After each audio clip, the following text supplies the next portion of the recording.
دوستو، یہ ایک زندگی بدل ڈالنے والا سچا واقعہ ہے۔ یہ کہانی ایک نوجوان لڑکی کی ہے اور اس کی شادی سے ایک رات پہلے کا واقعہ ہے۔ جیسے دنیا کے ہر گھر میں شادی کے لیے بے شمار تیاریاں کی جاتی ہیں اور لڑکی کو سجایا اور سنوارا جاتا ہے، اسی طرح یہ ماجرا اس گھر میں بھی تھا۔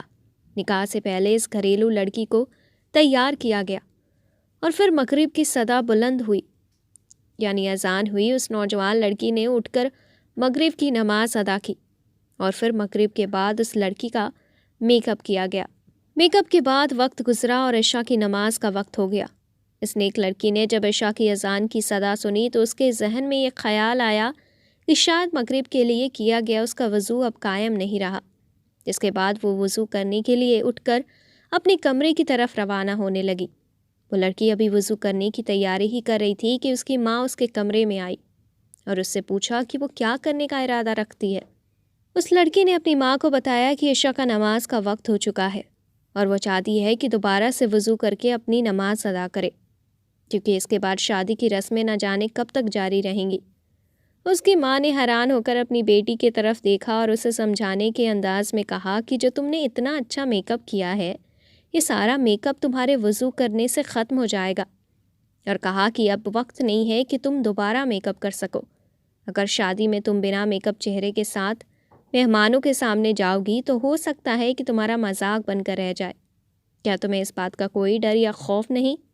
وہ لڑکی مسکرا کر اپنی ماں سے کہنے لگی کہ آپ اس وجہ سے پریشان ہو رہی ہیں، لیکن مجھے ڈر اور خوف صرف اللہ کا ہے اور میں اس کی نظر میں خوبصورت ہونا چاہتی ہوں۔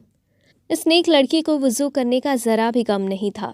اپنی ماں سے یہ کہہ کر وہ لڑکی آگے بڑھ گئی اور وضو کیا۔ اس کو اس بات کا ذرا بھی ڈر نہیں تھا کہ لوگ اس کو بغیر میک اپ کے دیکھ کر کیا کہیں گے۔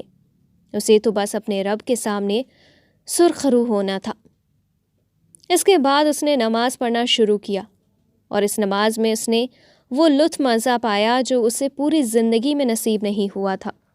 نماز میں اس نے آخری سجدہ کیا۔ اس سجدے کے بعد وہ اٹھ نہ سکی۔ ایسا سجدہ بہت کم لوگوں کو نصیب ہوتا ہے۔ اس نیک لڑکی کے سجدے کی حالت میں ہی انتقال ہو گیا۔ اس سے عظیم اور خوبصورت موت کیا ہو سکتی ہے؟ اور جب اس کی والدہ اس کو بلانے کے لیے کمرے میں آئی تو وہ کافی دیر تک آوازیں دیتی رہیں، اور جب قریب جا کر اس کو ہلایا تو معلوم ہوا کہ کچھ دیر پہلے ہی سجدے کی حالت میں وہ لڑکی اس جہان فانی سے کوچ کر گئی ہے۔ ذرا تصور کیجئے اس ماں کی حالت کا۔ اس کی ماں اپنی بیٹی کو مخاطب کرتے ہوئے کہا کہ تم بالکل ٹھیک کہتی تھی کہ رب کی خوشی لوگوں کی خوشی سے زیادہ بہتر ہے، لیکن دوستو، آفرین ہے ایسی ماں کے صبر پر بھی۔ اور اس ماں نے کہا کہ تم صرف اللہ کے نزدیک خوبصورت بننا چاہتی تھی، اللہ کے قریب ہونا چاہتی تھی، اور اللہ نے تمہیں اس حال میں موت دی جس حال میں دنیا کا ہر ایک مسلمان چاہتا ہے کہ میں سجدے کی حالت میں ہوں اور میرا انتقال ہو جائے۔ لیکن افسوس، ایسی موت صرف کچھ لوگوں کو ہی نصیب ہوتی ہے جو اللہ کے یہاں بہت ہی قرب والے ہوں۔ پیارے دوستو، پاکستان میں بھی ایک نئی دلہن کا واقعہ سامنے آیا ہے۔ کچھ عرصے پہلے کی بات ہے کہ ایک لڑکی کی شادی ہوئی جو لڑکی بے پناہ خوش تھی۔ دونوں خاندانوں کے آپس میں اچھے تعلقات تھے، ہر طرف سے خوب خوشیاں منائی جا رہی تھی، اور تمام عزیز و اقارب رشتہ دار یہی کہہ رہے تھے کہ اس سے پہلے ہم نے ان دونوں خاندانوں کو اس سے زیادہ خوش نہیں دیکھا۔ مگر کون جانتا تھا کہ یہ خوشی کتنے دنوں کی ہے۔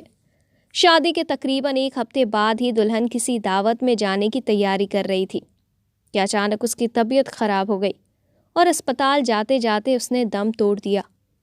وہی گھر جو تقریباً ایک ہفتے پہلے خوشیوں کا گہوارہ تھا، اب وہاں ماتم چھا چکا تھا۔ کچھ دیر بعد میت کو غسل دیا گیا اور کچھ ہی دیر میں ایک نئی نویلی دلہن کی میت کو دفنا دیا گیا۔ اس لڑکی کے عزیز و اقارب اس کی قبر پر مٹی ڈالنے کے بعد اپنے گھر کو چل دیے۔ ماں باپ اور عزیز و رشتہ دار کچھ دن تک رونے دھونے کے بعد سب خاموش ہو گئے، اور دلہے نے بھی کچھ دنوں کے بعد دوسری شادی کر لی۔ دنیا اپنی اپنی ڈگر پر چلتی رہی، کسی کو کچھ فرق نہیں پڑا۔ زندگی کے باقی معاملات سارے برابر چلتے رہے۔ دوستو، واقعی کسی کے چلے جانے کے بعد زندگی ختم نہیں ہو جاتی۔ موت سے فرق صرف مرنے والوں کو پڑتا ہے۔ آج وہ لڑکی قبر میں تنہا ہوگی۔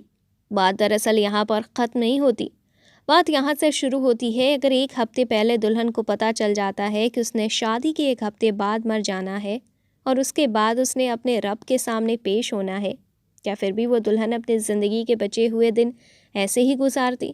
اور جب ہم یہ سوچتے ہیں کہ ہمیں بھی ایک دن مرنا ہے تو ذرا سوچئے، ذرا سی دیر کے لیے تنہائی میں جا کر سوچئے، اگر آپ کو پتہ چل جائے کہ 4 دن کے بعد آپ کو مر جانا ہے تو کیا آپ اپنے باقی کے 4 دن کیسے گزاریں گے؟